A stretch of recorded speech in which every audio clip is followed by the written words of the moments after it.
সকালের চায়ে আমাদের গ্রামের দোকানগুলোতে এক পরিচিত নাম কনডেন্স মিল্ক। প্রতিদিনের চায়ের কাপে, মিষ্টান্ন তৈরির কড়াইয়ে কিংবা পাউরুটির পাশে ছোট্ট কৌটার এই দুধে জমে আছে নানা রহস্য। কিভাবে কারখানাতে তা তৈরি হয়, তার পদ্ধতিটাই বা কি?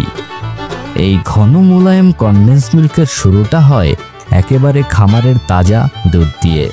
কারণ কনডেন্স মিল্কের স্বাদ, ঘনত্ব ও রং সবই নির্ভর করে দুধের গুণগত মানের উপর। উচ্চমানের দুধ মিললেই তবেই মিলবে কাঙ্ক্ষিত কনডেন্স মিল্ক, যা কৌটার ঢাকনা খুলতেই ঘ্রাণ ছড়াবে। অথচ বাংলাদেশের কনডেন্স মিল্কের কৌটায় এখন অবধি সেই সুমিষ্ট ঘ্রাণটা আমি পাইনি। যাই হোক, প্রতিদিন একটি বলিষ্ঠ গাভী থেকে সংগ্রহ করা যায় 6 থেকে 7 গ্যালন দুধ, যা দিয়ে তৈরি করা সম্ভব 25টির বেশি কনডেন্স মিল্কের ক্যান।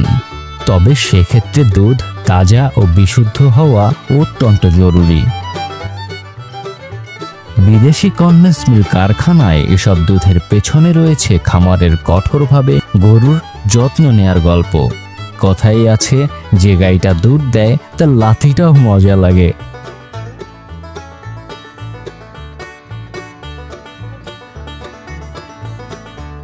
শীতকালে গরুগুলো রাখা হয় কঠোর শীত নিয়ন্ত্রিত ঘরের ভেতর, আর খাবারের তালিকায় রাখা হয় ভারসাম্যপূর্ণ পুষ্টি, শক্তি যোগায় এমন শস্য, প্রোটিন সমৃদ্ধ সাইলেজ আর ভালো মানের খড়। গরুর সুস্থতা ঠিক রাখতে প্রতিটি খামারে চলে নিয়মিত নজরদারি। আধুনিক গরুর খামারগুলোতে এখন আর দুধ দোয়াতে হাতের প্রয়োজন হয় না। বৃত্তাকার স্বয়ংক্রিয় মেশিনের সামনে গরুরা নিজেরাই দাঁড়িয়ে পড়ে। প্রযুক্তির ছোঁয়ায় দুধ সংগ্রহ হয় পরিষ্কার ও দক্ষ হাতে। খামারের গরুরা নিজেরাই একে একে লাইনে দাঁড়ায়। শুরু হয় দুধ সংগ্রহ। প্রতিটা গরুর উলান বা উদরে বসানো হয় এমন এক যন্ত্র, যেটা গরু বাছুরের চোষার অনুভূতিটাকেই ফিল করে। এই যন্ত্র এমনভাবে বানানো যেন মনে হয় বাছুর মা গরুর স্তন চুষছে, আর এতে গরুরা আরামেই থাকে। ফলত দুধও ছাড়ে টেনে টেনে, ধীরে ধীরে ছাড়তে থাকে ওলান থেকে দুধ। যখন দুধ নেওয়া শেষ, যন্ত্রটা নিজেই থেমে যায়। এক ফোঁটাও বাড়তি নেওয়া হয় না। যন্ত্রটা এমন কোড করেই বানানো, এভাবে গরুরও কষ্ট হয় না, দুধের মানও থাকে অক্ষত। এরপর সেই দুধ সোজা চলে যায় স্টেনলেস স্টিলের পাইপ বেয়ে ঠান্ডা ট্যাঙ্কে। এখানের তাপমাত্রা রাখা হয় কড়া নজরদারিতে। এখানের পরিবেশ ঠান্ডা, অর্থাৎ এই ট্যাঙ্কে দুধ ঠান্ডা রাখা যায়। এই ঠান্ডা রাখার কৌশলটা দুধের পুষ্টি আর সতেজতা ধরে রাখে, যেন খামার থেকে কারখানার পথে আসার সময় একটু নষ্ট না হয়।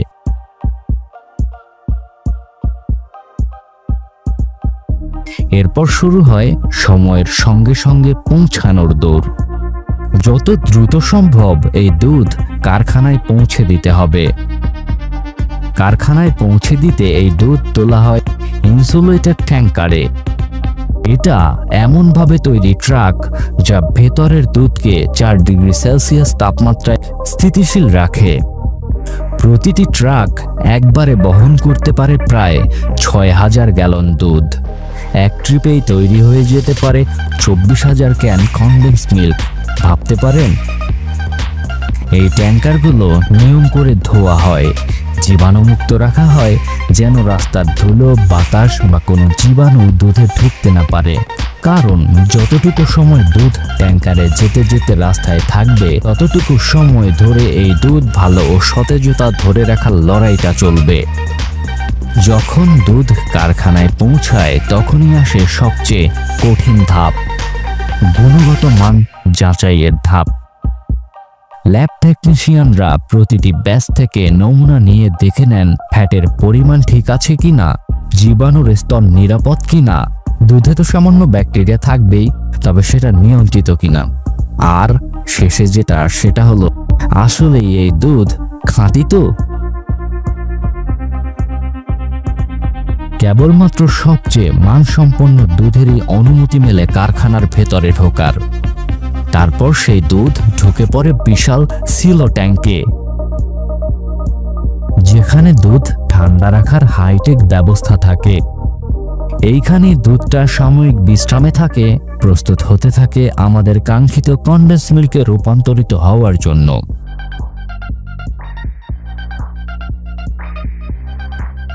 পাস্তুরাইজেশনের মাধ্যমে শুরু হয় জীবাণুমুক্তকরণ পর্ব। নির্ধারিত তাপমাত্রায় দুধকে উত্তপ্ত করে নির্মূল করা হয় সব ধরনের জীবাণু ও ময়লা যদি থাকে। এই প্রক্রিয়ায় দুধ যেমন নিরাপদ হয়, তেমনি তার পুষ্টিগুণ অটুট থাকে। দুধের স্বাদ আর ঘনত্ব ঠিক রাখতে চিনির পরিমাণ যেন নিখুঁত মাপজোখের খেলা। এক চিমটে চিনি বেশি হলেই হারিয়ে যেতে পারে কনডেন্স মিল্কের আসল চেহারা, মসৃণতা কমে যায়, স্বাদ হয়ে পড়ে ভারী। এই কারণে প্রতিটি ফ্যাক্টরিতে চিনির পরিমাণ রাখা হয় একেবারে পরিমিত, যা সাধারণত 40 থেকে 45% মধ্যে। এই নিখুঁত ভারসাম্যই তৈরি করে সেই ঘন, কোমল ও স্বাদে ভরা কনডেন্স মিল্ক। মিষ্টি, কিন্তু কখনোই অতিরিক্ত মিষ্টি নয়, ঠিক যতটা আপনার চাই ততটাই। এরপর শুরু হয় দুধ থেকে পানি সরানোর প্রক্রিয়া।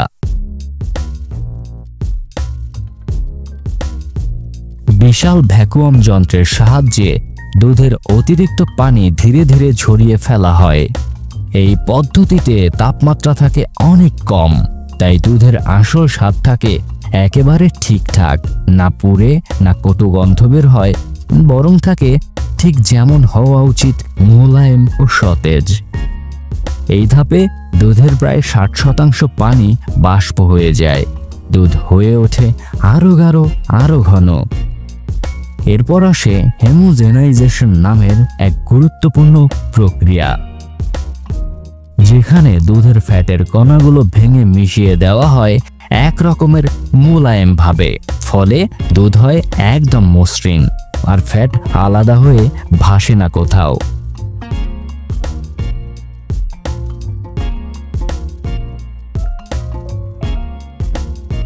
এরপর দুধকে ঠান্ডা করা হয়, শুরু হয় ক্রিস্টালাইজেশন।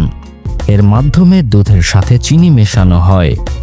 এই প্রক্রিয়া এমন সূক্ষ্মভাবে করা হয়, মেশিনে চিনির কণা যেন নিখুঁতভাবে মিশে যায় প্রতিটি ফোঁটায়। এই ধাপে যত্নই আসল চাবিকাঠি। সবসময় নজরদারিতে রাখতে হয় কর্মীদের। নজরদারি একটু ঢিলে হলেই দুধের গায়ে পড়ে খসখসে ভাব, হারিয়ে যায় সেই মোলায়েম জাদু। তাই প্রতিটি মুহূর্তে থাকে অভিজ্ঞ চোখের নিঃশব্দ পাহারা, যেন দুধের প্রতিটি ফোঁটা হয় নিখুঁত, মোলায়েম। এটাই এখানের কর্মীদের চোখে চোখে রাখতে হয়। পুরো প্রক্রিয়াটি যদি সহজভাবে আরেকবার বলি, দুধের অতিরিক্ত পানি সরানোর পর তাপমাত্রা নিয়ন্ত্রিত পদ্ধতিতে দুধ ঘন করা হয়। তৈরি হয় ঘন ও পুষ্টিকর এক রূপ, যা কনডেন্স মিল্কের প্রধান ভিত্তি। এরপর নির্ধারিত অনুপাতে চিনি যোগ করা হয় বিশাল মিক্সিং ট্যাঙ্কারে। উচ্চ ক্ষমতা সম্পন্ন মিক্সারে চিনি ধীরে ধীরে গলে মিশে যায় দুধের সঙ্গে। ফলাফল একটি মসৃণ ও মিষ্টি মিশ্রণ, যা স্বাদে ভারসাম্যপূর্ণ এবং টেক্সচারে হতে হয় নিখুঁত। সবশেষে এই ঘন ও মিষ্টি দুধ নির্দিষ্ট পাত্রে ভরে প্যাকেজিংয়ের জন্য প্রস্তুত করা হয়। না কোথাও অতিরিক্ত মিষ্টি, না কোথাও জমে থাকা কণা, শুধুই নিখুঁত এক মিশ্রণ, যা দেখলেই মনে হবে এটাই আসল কনডেন্স মিল্ক। সবশেষে দুধ যায় পরীক্ষাগারে কড়া নজরে। গুণগত মানে একটুও ছাড় নেই এখানে।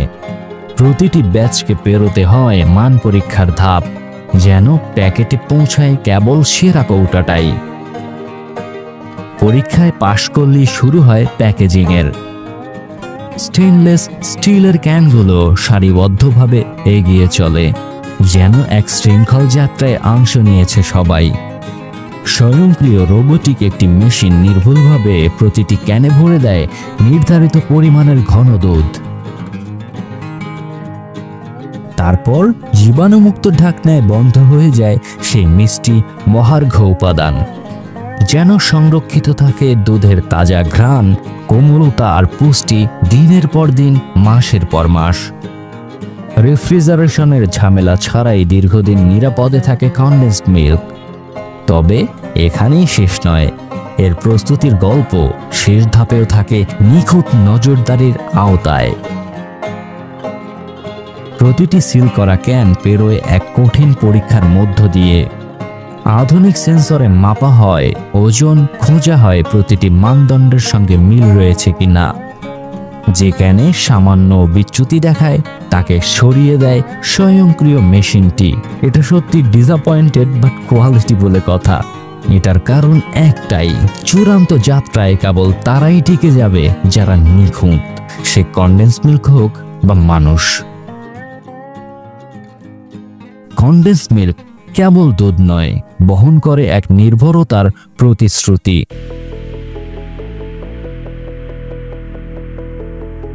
সবকিছু পেরিয়ে যত্ন আর নিখুঁত যাচাইয়ের পর কনডেন্স মিল্ক প্রস্তুত হয় তার শেষ ধাপের জন্য।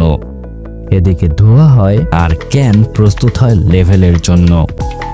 প্রথমে বড়সড় নলাকৃতির একটি ওয়াশিং মেশিনে উচ্চচাপের জল আর নিরাপদ তরল জলের ফোয়ারায় পরিষ্কার হয় প্রতিটি ক্যানের দাগ, ধুলো, তেল বা যে কোনো অবশিষ্টাংশের বিন্দুমাত্র যেন না থাকে খুব ভালোভাবে যাচাই করা হয়।